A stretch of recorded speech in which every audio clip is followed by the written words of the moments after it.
La primera etapa es la etapa preconcepcional, luego los primeros 1000 días. Pero imagínense que no hicimos una buena corrección, no llevamos un buen tratamiento, mal alimentamos a los niños, a las niñas, sobre todo a las niñas. ¿Qué creen que va a pasar cuando lleguen estas personitas a la etapa de la pubertad? Lo que va a pasar es de que una de las enfermedades que aparecen justo en la pubertad es el síndrome de ovario poliquístico, ¿verdad?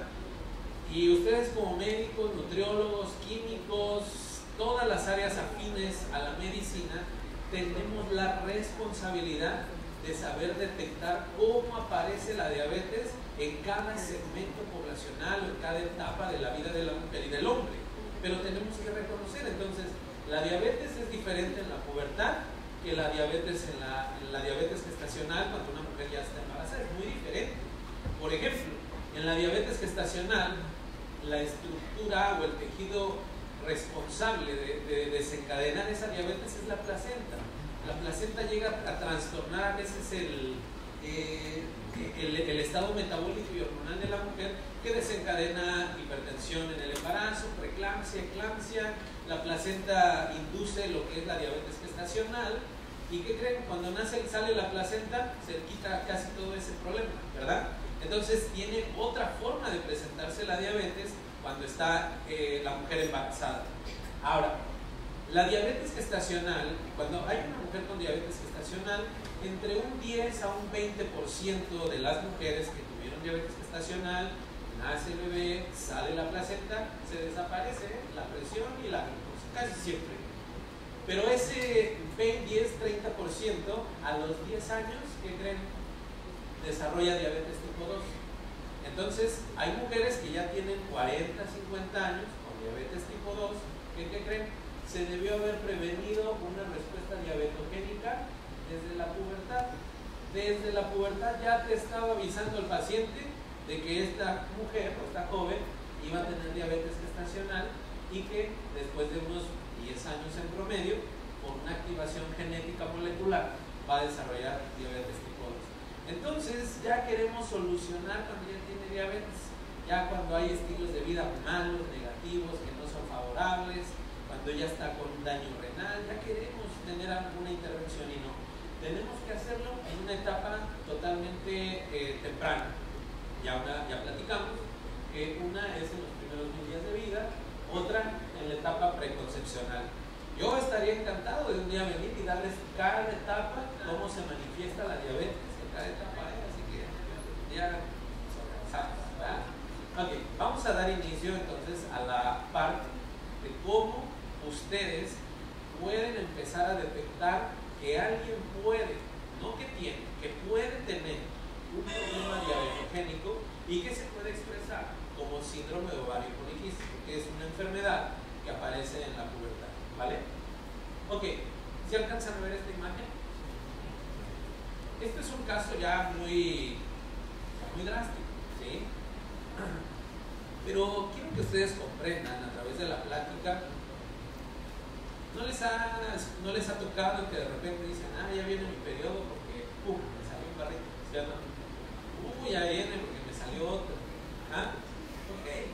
O en otros casos decimos, no, es que comí chocolate, por eso me salió un barro, ¿cierto? Y como si el chocolate me lo como y luego acá me sale la grasa.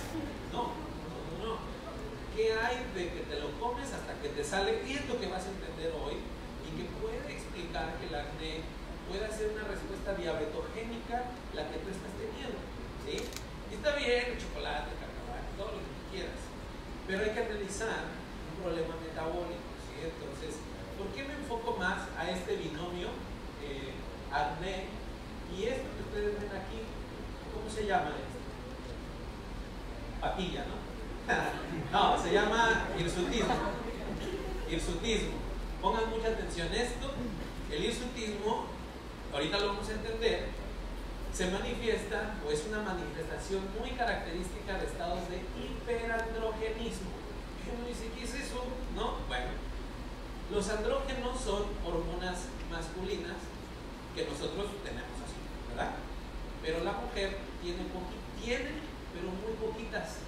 Entonces, cuando una mujer tiene estados de hiperandrogenismo, o sea, en lugar de tener poquita, tiene muchas hormonas andrógenas o androgénicas, que son hormonas masculinas, las tiene elevadas en su cuerpo, y entonces esos andrógenos lo que hacen es que hiperestimulan el crecimiento del vello facial de patrón masculino, ¿sí? ¿Qué quiere decir? Que le sale bigotito, que le sale barbita, que le sale aquí patillita, y ahora dicen, no, pero a mí no me sale uno así bien grandote, con ese. O que de repente digan, no, pues ya se me pasó la cita del spa con depilación. Eso también puede ser otro indicador, que de repente te estás depilando y sale aguas, porque hay que checar un estado de hiperandrogenismo. ¿Y se acuerdan que las primeras diapositivas o las anteriores hablaba de la insulina? ¿Se acuerdan? ¿No estaban ustedes? ¿Sí, verdad? Ok.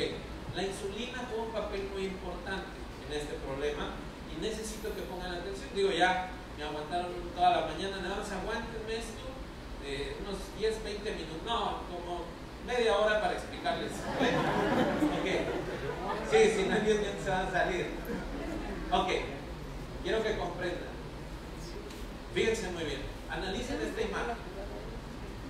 Cuando comienza la pubertad, a nivel hipofisiario se liberan dos hormonas que son gonadotropinas hipofisiales. Una es la FSH y otra es la LH, ¿se acuerdan? La hormona folículo estimulante y la otra es la hormona leutinizante, ¿sí se acuerdan, verdad? Esas empiezan a activarse a nivel hipofisiario justo cuando aparece la pubertad. Analizando esta gráfica, quiero que vean que en el periodo prenatal, miren, primero, segundo y tercer trimestre fetal, o sea, durante el embarazo, la hormona FSH se encuentra por arriba que la roja, que es la LH. ¿Sí la ubican? ¿Sí? Ok. Durante la etapa embrionaria, la FSH está más arriba y la LH está abajo. Luego viene la etapa postnatal, que es casi lo mismo, la LH está por debajo y la FSH está por arriba. Pero cuando comienza la pubertad, que aquí no los maneja en esta gráfica entre los 10 y 14 años, puede variar más o puede variar menos, vean cómo se invierten los picos de secreción y la LH se incrementa desde la pubertad hasta los 50 años de vida, o sea, hasta la menopausia. O sea, la que desencadena la vida fértil en la mujer es la LH. ¿Estamos de acuerdo aquí? Ahora, nada más para que ustedes tengan una idea, los pulsos de la LH en la pubertad durante el día, el que representa esto amarillo, son muy basales, muy bajitos, pero en la noche los pulsos de secreción nocturna de la LH son en picos intermitentes, está sube y baja, y este patrón es lo que hace que el ovario pueda entrar en una etapa fértil y entonces entra en esta etapa de algunos años de fertilidad hasta que llega la menopausia y ahora la LH vuelve a bajar como en la etapa prenatal del nacimiento o la etapa previa a la pubertad. ¿Sí me van siguiendo hasta acá? Sí comprendieron esa imagen, ¿verdad? Ok. Fíjense muy bien. Aquí ya viene el porqué del chocolate, ¿sí? ¿Por qué con el chocolate le sale el vaho?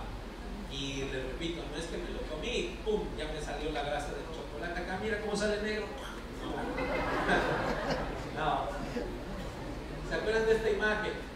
Es un binomio, folículo, o sea, el vello y el barrito, ¿sí? Ok. Aquí está, quiero que pongan mucha atención, doctores. Aquí está el binomio de la glándula sebácea y está el binomio de lo que es el folículo, ¿sí? Detrás de ese crecimiento, de ese barro, de ese acné, de ese comedón, de ese absceso, detrás de ese crecimiento de vello está la testosterona, que es una hormona androgénica. ¿Se acuerdan del estado de hiperandrogenismo?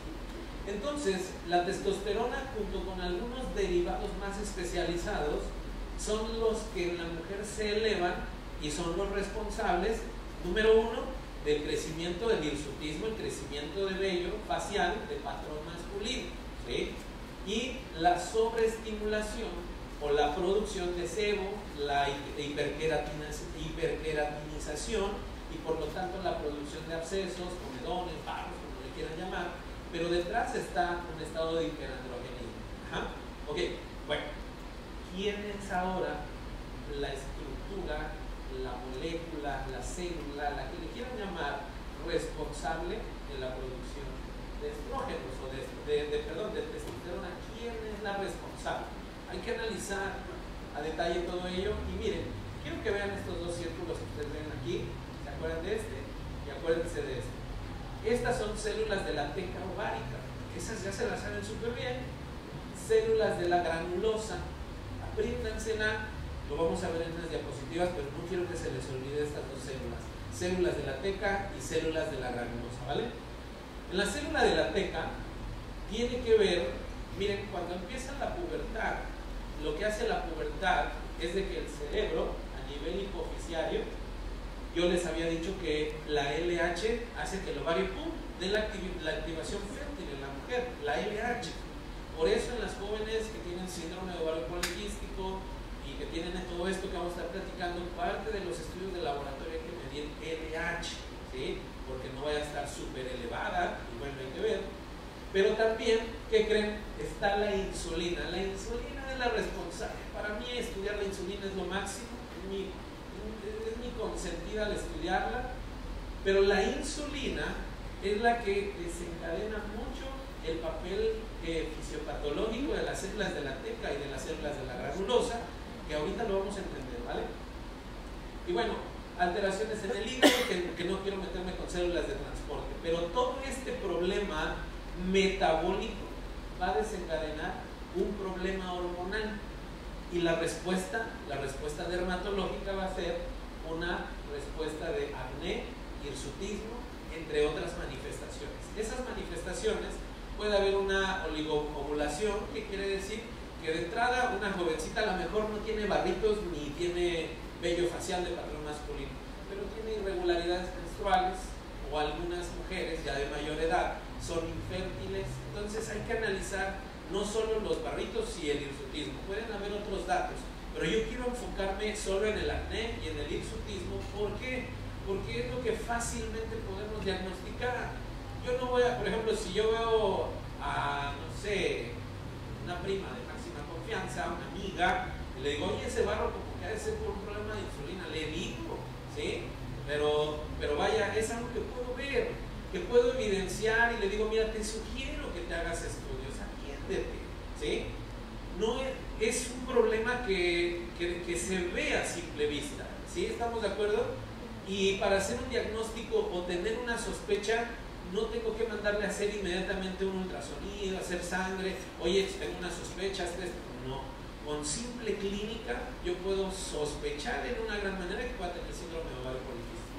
Y más si está puberta, pues más, ¿verdad? Ok, fíjense muy bien. La pregunta clave, la pregunta importante, esto que ustedes ven aquí es un ovario normal, sano, y adentro hay un folículo. Folículo que adentro hay un óvulo, y que ese óvulo, cuando sea fecundado por el esperma, pues va a dar inicio a la vida, ¿sí? Y entonces se ve bonito y se ve normal. Y aquí vemos un ovario poliquístico, donde esos pequeños folículos, déjenme ver si tengo una imagen. Ok. Este es un folículo, ¿sí? En un estado normal. Y si nosotros lo vemos macroscópicamente, pues se ve así bonito, se ve normal, pero si se dan cuenta como aquí hay un estado de quiste, si se dan cuenta, si lo determinan macroscópicamente. ¿Quién es el responsable de que este quiste, que aparezca este quiste? ¿Quién es el responsable?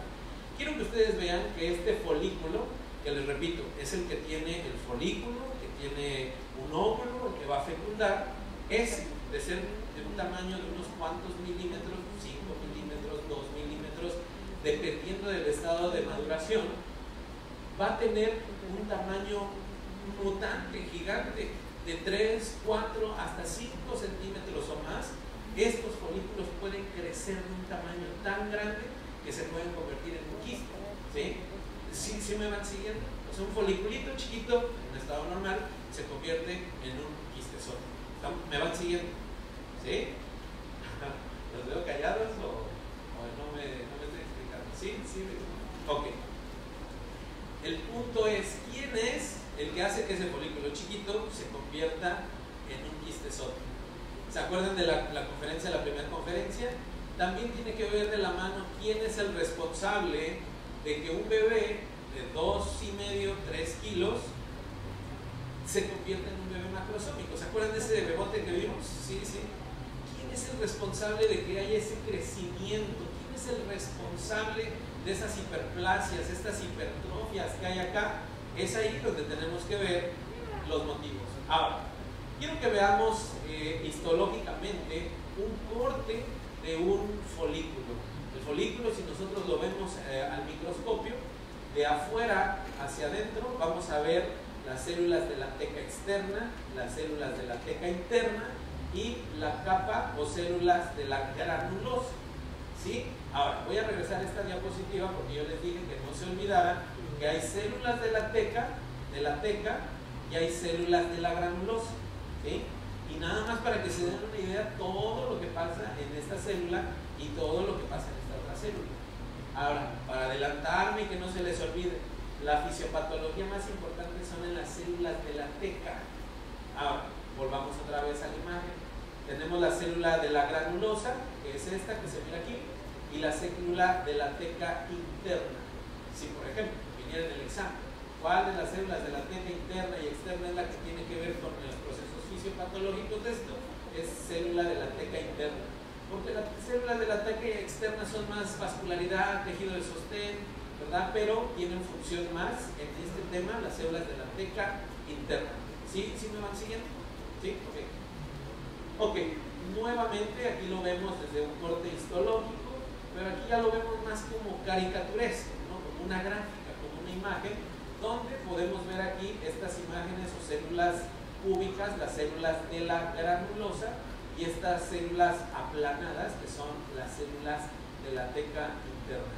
Aquí tenemos el óvulo, que al ser fecundado va a ser un próximo bebé, ¿verdad?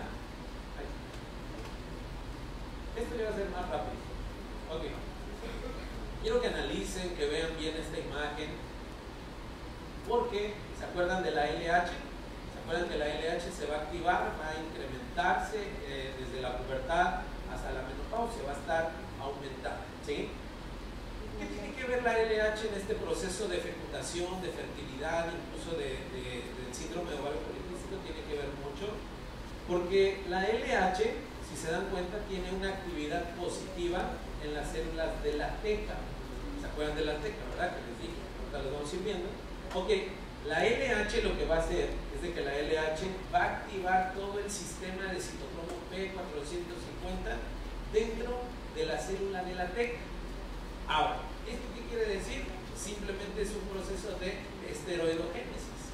El proceso de la esteroidogénesis, ojo, no se les voy a olvidar, comienza aquí, en la célula de la teca, y es iniciado por la LH. La LH estimula la célula de la teca interna, la LH estimula el P450 y se activa la esteroidogénesis. Esta esteroidogénesis parte de una molécula de colesterol, la cual va a ser escindida o va a ser fraccionada a manera de que va a agarrar dos vías metabólicas dentro de la célula teca, la vía de la delta 5, de la delta 4, ¿y qué creen? Ya sea que agarre esta vía o que agarre esta otra vía, la vía común donde van a chocar, donde van a confluir, va a ser en la producción de androstenediona. Y la androstenediona tiene dos funciones. La función primaria que nos interesa para este tema es la producción de testosterona, doctores. Ahora, quiero que vean acá y comprendan bien esto. ¿Se acuerdan de esta testosterona? Que les dije, miren, la mujer tiene andrógenos mayores a la cantidad que deben de tener. El hombre tenemos mucho, la mujer tiene poco, tiene menos, pero en un estado de hiperandrogenismo lo que hace es de que la testosterona o andrógeno se eleva. Y esta testosterona estimula el folículo capilar, estimula la producción de sebo y la queratina, los queratinocitos acá, y genera obstrucción para formar el acné. Es esta, ¿sí? Entonces, la testosterona se produce en la célula de la teca por vía de la esteroidogénesis a partir del colesterol, y la LH es la que estimula toda esta vía de esteroidogénesis. Creo que está sencillo de comprender, ¿verdad? Ok. Y bueno, nada más para complementar, la misma androstenediona es un precursor para la formación de estradiol, que es uno de los principales estrógenos y más potentes en la mujer, ¿sí? Entonces, y bueno, esto nada más es para complementar. Lo que yo quiero es quedarme aquí, porque en la testosterona, que se va a producir en las células de la teca, explicarlo, la célula de la teca es la que va a estar soltando al torrente sanguíneo todo lo que es la testosterona, la va a estar soltando. Y en cantidades basales, normales, no va a pasar nada, la mujer se va a embarazar, va a tener todo bien. El problema es cuando se está secretando orgánicamente más de lo que debe, más. Ahora quiero que pongan más atención, porque ahora viene el por qué se está acelerando esa producción. Si ustedes se acuerdan, hay células que tienen un recambio celular más rápido que otras, ¿sí? Por ejemplo, la piel tiene un recambio celular muy rápido, cada, no me acuerdo, 21 días, 30, 21, 27, algo así, tiene un recambio celular rápido. Alguien se raspa y ya a los 21 días ya es piel nueva, ¿sí? Las mucosas, alguien se corta y luego a los 3 días ya cerró, hay un cambio de celularidad muy rápido, ¿sí? ¿Qué otra cosa? El cabello tiene que estar constantemente pues creciendo, ¿verdad? Por eso es que cuando hay un tratamiento antineoplásico, los primeros tejidos que se dañan es piel, es mucosa, es el cabello, se empiezan a dañar, porque así como estas células son de recambio rápido, las células cancerígenas también son de más recambio rápido. Y los tratamientos antineoplásicos van dirigidos a las células de recambio rápido. Entonces, pues matan a las células de recambio rápido. Y junto con ellas se va el cabello, se va la piel, se van las mucosas. ¿Sí? ¿Sí me van siguiendo? Bueno, resulta que las células ováricas cada 28 días tienen que estar aportando un óvulo, cada 28. Ahora, yo les hago una pregunta. ¿Será que son células de recambio rápido? Sí, son de recambio rápido, porque cada 28 días están aportando un óvulo y termina el ciclo y viene otro. Y si la mujer es en un estado hormonal, metabólica sana, desde la pubertad hasta la menopausia no pagan, ¿sí? Solo en periodos de parto. Entonces, las células de la teca son células de mucho trabajo, tan solo el orgullo de decir, aquí dentro de la célula mía, dentro de mí hay esteroidogénesis, o sea, son unas mega hormonas, ¿sí? Son señoras hormonas las esteroidogénicas. Entonces, así como es una célula de recambio rápido, necesita mucho flujo energético, mucho flujo para estar en un constante demanda metabólica, ¿sí? ¿Y qué creen? ¿Quién creen que le va a dar esa energía a la célula de la teca? Pues, sí, la glucosa tiene que entrar en una tasa mayor, la glucosa a la célula de la teca, pues para estar solventando toda esta demanda energética, ¿sí? Pero ¿quién creen que le va a abrir la puerta a la glucosa para que entre a la célula de la teca? ¿Quién creen? La insulina, ¿sí? Y es aquí, doctores, donde aquí entra el papel de la insulina.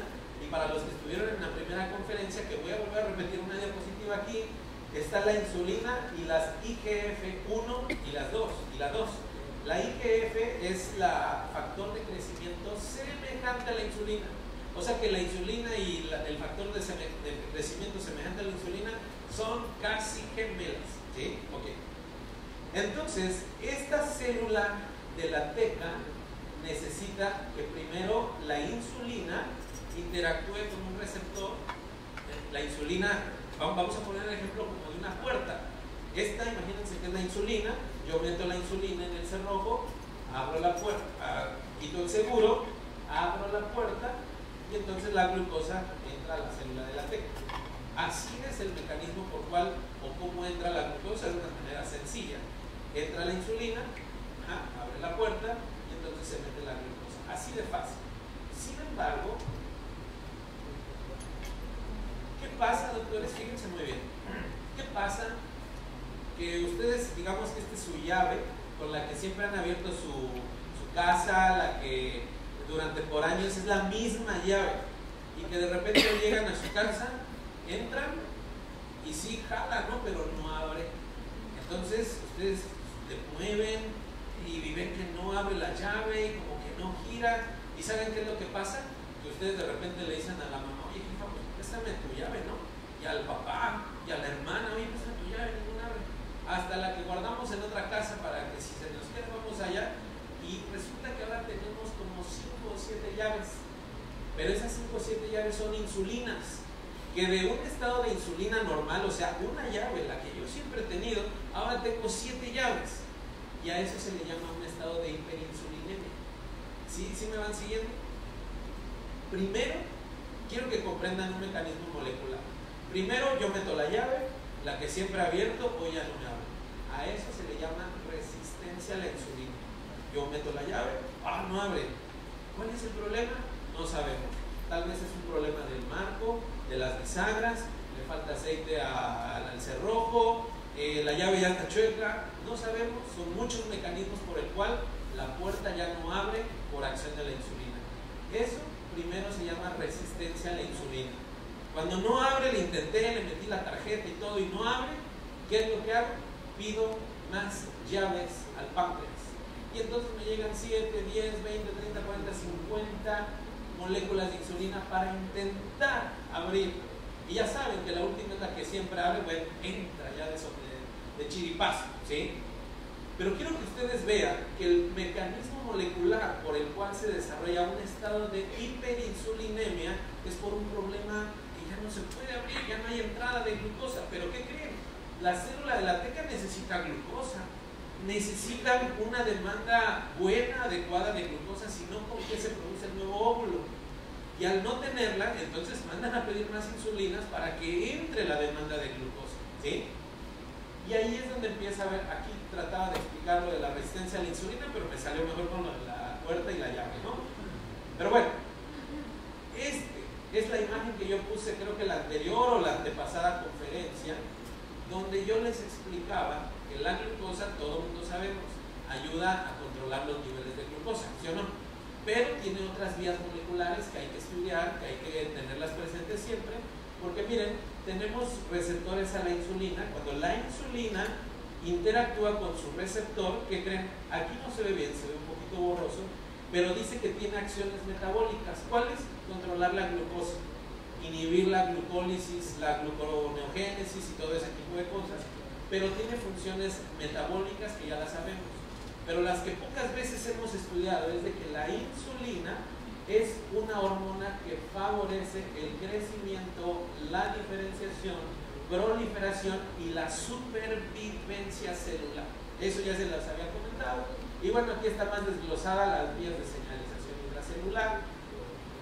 Quiero que comprendan algo. ¿Cuál es la diferencia entre un factor de crecimiento semejante a la insulina y la insulina? Casi es semejante, utilizan diferentes receptores, pero las mismas vías, las mismas funciones aplican con tanto los factores como la insulina. Ahora, la que yo quiero que tengan ustedes presente es de que cuando hay resistencia a la insulina y de repente hay un estado de hiperinsulinismo, lo que va a ocasionar es de que ese hiperinsulinismo va a ocasionar un hipercrecimiento de las células a las que se está interactuando. ¿Sí me explico? Va a generar un crecimiento desorbitante del crecimiento celular, un crecimiento de replicación, de síntesis de proteína. Ese exceso de insulina va a hacer que se reproduzca más y más y más los tejidos. Ahora, si nosotros regresamos a esta imagen, yo les hice una pregunta: ¿cuál es el mecanismo molecular por el cual un folículo de unos 2, 3, 4 milímetros se convierte en un gran quiste mutante que pueden medir de más de 5 centímetros de diámetro. Y algo muy importante que clínica y quirúrgicamente deben de estar ustedes preparados, que un quiste ovárico más de 5 centímetros es algo totalmente quirúrgico, es una urgencia que se tiene que abordar, que se tiene que tratar, porque si se rota el quiste, puede ser tan grave como tener una apendicitis, es tan grave, y esta paciente, si ese ovario más de 5 centímetros se rota, puede ir directamente a urgencia. Si no se atiende, muere. ¿Sí? Es importante saberlo, claro. ¿Y cuál es entonces el mecanismo por el cual un folículo pequeño se convierte en algo tan grandote? ¿Por qué un bebé de un peso normal se convierte en un tema de un bebé de más de 4 kilos? ¿Por qué las células que son normales, que nacen, crecen y mueren, por qué ante la acción de la obesidad y la diabetes por la causa de la insulina se convierten en células tumorales, bolas gigantes que son cánceres? ¿Por qué? ¿Por qué? Por la insulina. Porque quiero que vean aquí, esta paciente, estamos hablando de una jovencita de síndrome ovario poliquístico. Quiero que comprendan que esta insulina genera aquí una influencia energética. ¿Estamos bien? Pero ¿se acuerdan que les dije que a veces hay resistencia a la insulina? Esta insulina nomás no abre las compuertas para que entre la glucosa, y entonces esta insulina, ahora ya hay 7 llaves de insulina, 20, 30, 40, y esas 20, 30, 40, las que sean, moléculas de insulina, al no entrar la glucosa, no entra la glucosa aquí porque hay resistencia, pero ¿qué creen? Si activan la síntesis celular, la replicación, síntesis de proteínas en las células de la teca. ¿Y qué creen? Las células de la teca son células que de ser chiquitas ahora se convierten en células gigantes. En lugar de ser un folículo chiquitito, se convierte en un folículo gigante. Entonces, ¿qué pasa? Voy a poner un ejemplo. Si yo tengo una célula que me produce testosterona, sí, porque les dije, las células de la teca son las que producen la testosterona. Entonces, si yo tengo una célula así que produce testosterona igual en esa misma cantidad, ¿qué va a pasar si tengo ahora una célula de la teca incrementada en tamaño? Entonces quiere decir que el tamaño junto con su funcionalidad va a incrementar también, ¿sí? Sí, el tamaño de la célula como el incremento de la producción de la testosterona. Entonces tenemos nuevamente aquí que esta testosterona va a ser producida por la célula de la teca, pero la célula de la teca ya está hiperfuncional y está hiperplástica y está hipertrófica, ¿sí? No es lo mismo la fuerza de un hombre que la fuerza de 5 hombres acá, ¿sí? Estos 5 son más fuertes que si fuera de uno. Entonces imagínense que 5, en lugar de tener una célula de la teca que produce una molécula de testosterona, tenemos 5 células gigantes, grandotas, que producen 5 veces más la producción de andrógenos ováricos.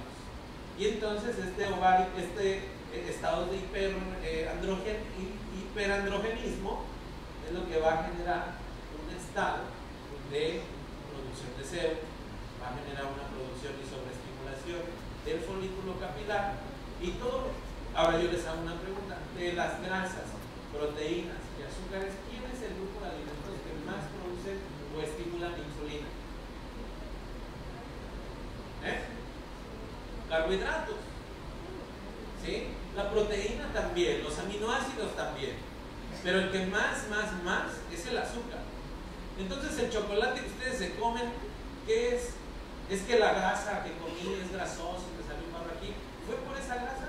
Sabiendo que ya sabemos el esquema molecular. Aquí cuando yo les hablé de la grasa, solo aquí, en la producción ovárica nada más. Si acaso ese chocolate grasoso que se comen les da el sustrato energético para producir hormonas, pero no es eso, no es eso. ¿Quién es entonces el que hace que las mujeres tal vez, no quiero decir que es una ley, no quiero decir, pero si de repente no comes bien y sales y comes chocolates, y sales y comes galletas, refresco y todo éxito y te sale varios cada vez tu periodo, piensa en esto, ¿sí? Piensa en esto. Ahora, cuando vayan al servicio social, ¿por qué yo hablo más del acné y del hirsutismo? Porque cuando se vayan al servicio social, ni ultrasonido van a tener, no van a tener un examen clínico, a ver, vamos a checar la insulina. No, solamente con ver a la paciente que entra a tu consultorio es la que probablemente, y pues si estás en la zona rural más alejada, pues no vas a mandar a la paciente directamente a hacer estudios, le vas a dar un tratamiento pues como si lo fuera, aunque no sabes, pero por cuestiones clínicas, esto, sobre todo la parte del acné y el hirsutismo, pueden representar un fuerte indicador clínico de dos cosas: que hay hiperandrogenismo, que hay hiperinsulinismo y que hay probablemente un síndrome de ovario poliquístico. Ya investiga más si hay problemas en su ciclo menstrual, investiga si es gente grande. Oiga, señora, ¿cuántos años lleva de casada? 7 y no tiene hijos. No, cree que no. Lo estamos intentando desde 7 años. Quiere decir que es infértil también, es propio del síndrome de ovario poliquístico, ¿sí? Entonces, si se dan cuenta, regresando a la diapositiva que yo les mencioné, el síndrome de ovario poliquístico, yo le llamo como que es una antesala de la diabetes, donde la joven que está en tu consultorio te está avisando con solo verla de que hay una respuesta diabetogénica, un estado de resistencia a la insulina, un estado de hiperinsulinemia, y que si a esa joven no le tratamos de etapa preconcepcional, preimplantacional, lo más probable es que va a desarrollar diabetes gestacional. ¿Sí? Y no todas tienen obesidad. ¿Se acuerdan que les dije? No precisa que la mujer sea ni diabética ni obesa para desarrollar diabetes gestacional. Con que coma mucho es más que suficiente y eso van a ver. Entonces, a lo que yo quiero que ustedes vean es que ustedes están obligados a saber cómo se expresa la diabetes en cada etapa de la mujer y del hombre. No, pero es que no me gusta, pues lo siento. Están estudiando medicina, nutrición, química, tienen que saberlo. Pero, les digo, hay otra forma fisiopatológica que se expresa en la diabetes gestacional, otra forma en la diabetes mellitus tipo 2, hay otras formas epigenéticas que interactúan con obesidad en el niño, en la niña. Yo les informaba la primera conferencia, que la niña, o cuando la mamá está embarazada de una niña, ahí es un problema, porque epigenéticamente la nieta puede estar ya comprometida, y la nieta todavía ni existe, todavía ni tiene novio esta niña, y ya está marcado. Vean desde dónde ustedes, esta nieta y esta niña pueden desarrollar neutropenia, sumarse a diabetes infantil, y de adultos chavos van a desarrollar diabetes tipo 2. ¿Sí les quedó claro cómo es una forma en que se expresa la diabetes en la pubertad?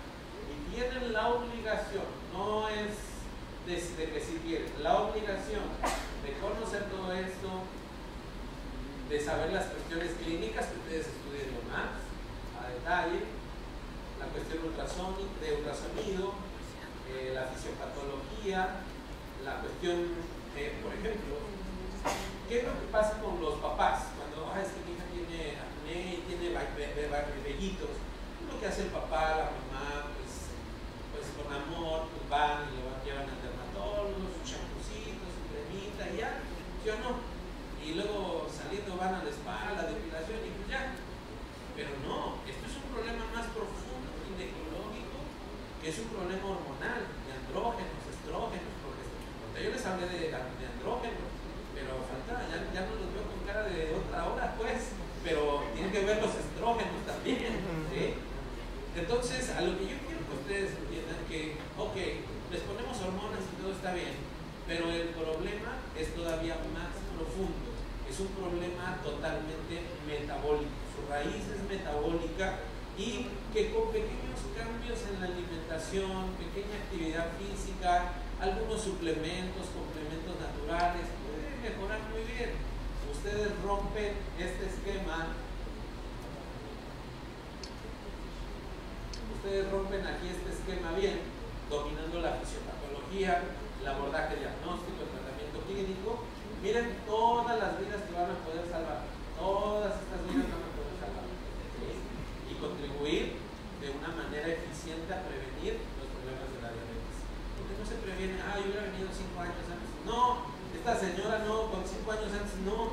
tenía que venir desde hace como 20, ¿sí?